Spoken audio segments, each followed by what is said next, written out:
para magkaroon ng kurente yung kanyang air pump para magbigay ng mga pagano. Ayan guys, ayan yung resulta. Ayan. So yun guys, hindi na siya umandar.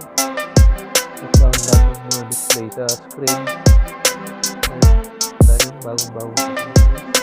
So ito yung papanda rin natin guys. Natin natin anong magiging decision ng may-ari kung magpapalit ko siya ng wiring harness or ayusin ko lang yung mga wiring harness guys.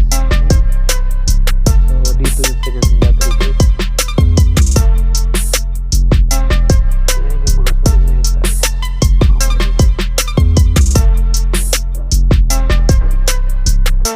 So yung mga wiring guys,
tatanggalin natin itong center console guys. Ayan.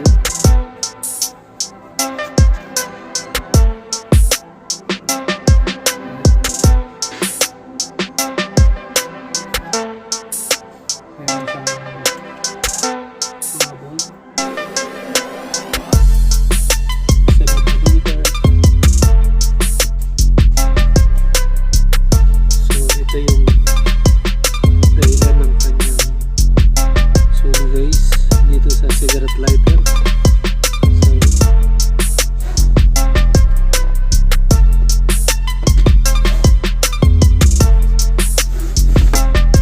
So continue guys, yun yung kanyang sunog. So ang mga harness na yan ay nasa instrument panel harness. So kailangan natin buklasin yan para makita natin kung ano yung mga nasusunog na ulit.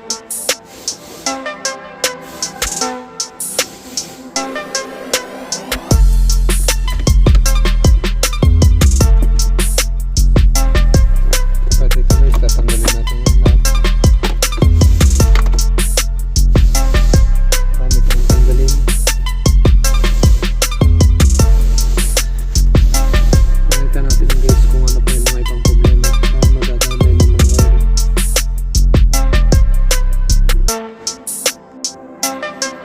Okay, tatanggal na yung kanyang display.